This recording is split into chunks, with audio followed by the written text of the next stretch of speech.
What role has Yale High School played in your life?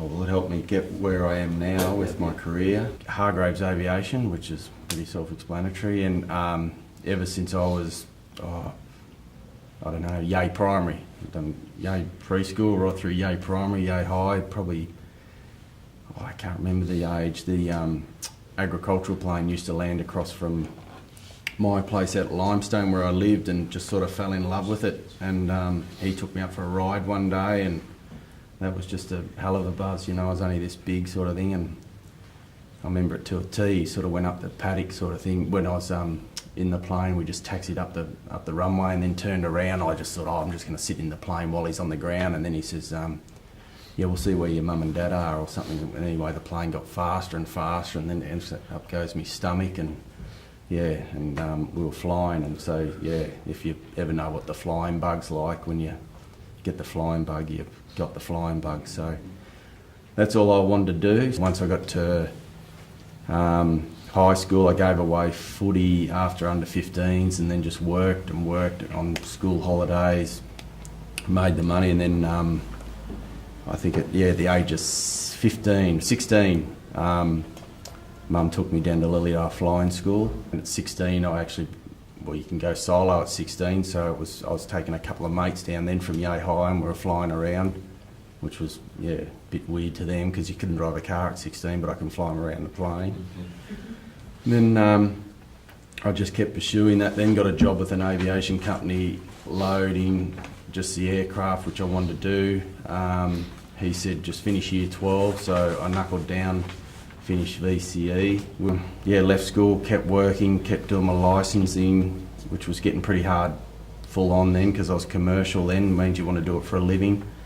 And at the age of 19 I was commercial then, so that allowed me to fly a 747 for Qantas or whatever. So basically started flying with that company for about 10 years, and then moved up to New South Wales with another company, worked for them, and then decided to go out on my own. I do still the agricultural. I've got some pretty big contracts up in New South Wales now for a big Webster's Walnuts, which do a lot of cotton, plus I do a fair bit of firebombing work. It's one of the most rewarding careers you can do. I mean, it's hard. You got to be persistent, but any of those sort of jobs, you just got to just be persistent. Do you keep in touch with other students or teachers from your time here? Yeah, I do keep in touch with a lot of students. A lot of students that I weren't friends with at Yale High, that I'm friends with after Yale High, if it makes sense of that, like older kids, because you generally stick with your age group, but now I'm friends with older kids, and I do keep in contact with some of the teachers because my two boys go to Yale High. What is your favourite memory of your time at Yale High School? Probably the sports was really big when I went to school. Like everyone done sports. You had to.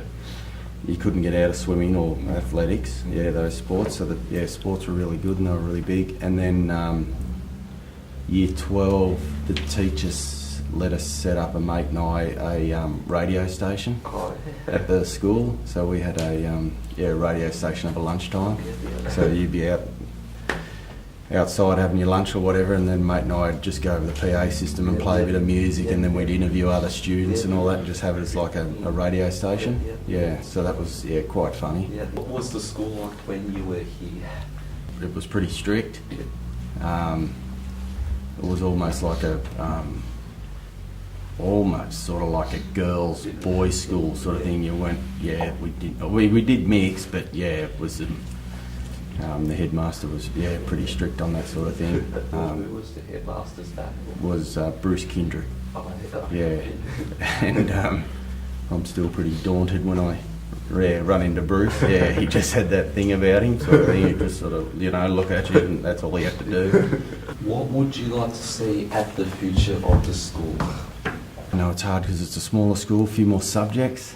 Like I was just saying before, we had electronics when I went here, and I would have thought, that this day and age, the way the world's going, yeah, electronics is going to be the way of the future. You know, like your renewable energy, all that sort of stuff. Yeah, I'd probably like to see that, but it's definitely good how you're getting new classrooms and all that, how everything's getting revamped. The science room and all that looks really great.